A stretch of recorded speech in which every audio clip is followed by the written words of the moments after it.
1960 के दशक के आखिर में अमेरिका की एक शांत सरकारी लैब में एक वैज्ञानिक ने नोटबुक बंद की।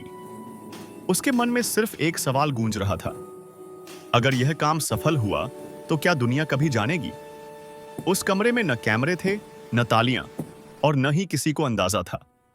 वह फैसला आने वाले दशकों में इंसानी सभ्यता की रफ्तार बदलने वाला था। उस वैज्ञानिक का नाम था जॉन बी गुडनफ।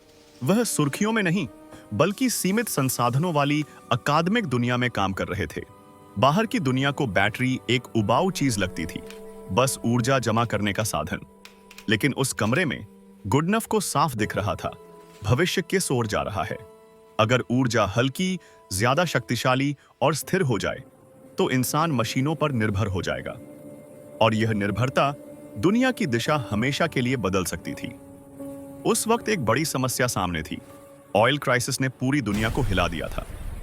ऊर्जा की मांग बढ़ रही थी, लेकिन बैटरीज भारी, कमजोर और जल्दी खत्म होने वाली थीं। वैज्ञानिकों पर दबाव था। इसी दबाव के बीच गुडनफ ने एक जोखिम भरा फैसला लिया।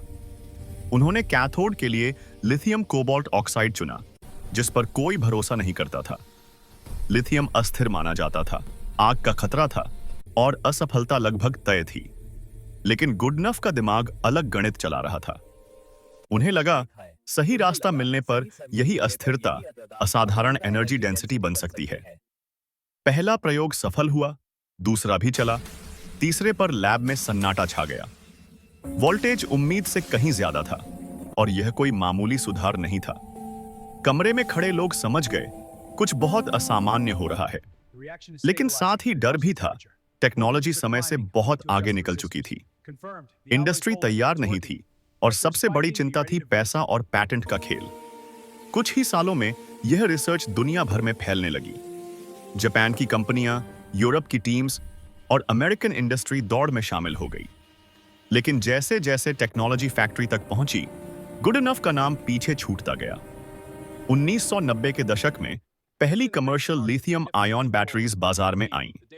मीडिया ने नए चेहरों को हीरो बना दिया, और असली कहानी दब गई। मोबाइल फोन्स छोटे होते गए, लैपटॉप्स हल्के बनने लगे, पूरी दुनिया बदल रही थी। लेकिन उस मूल कैथोड और शुरुआती जोखिम की चर्चा कहीं नहीं थी। गुडनफ चुपचाप काम करते रहे, बिना शिकायत और बिना किसी शोर के। उम्र बढ़ती गई, लेकिन उनका दिमाग अब भी भविष्य में जी रहा था। वह नई पीढ़ी को कहते थे, असली इनोवेशन अक्सर गलत समय पर पैदा होता है, जब दुनिया उसे अपनाने के लिए तैयार ही नहीं होती। इसी दौरान एक और नाम उभरा, अकीरा योशिनो। उन्होंने बैटरी को सुरक्षित और व्यावहारिक बनाया, जो इंडस्ट्री को चाहिए था।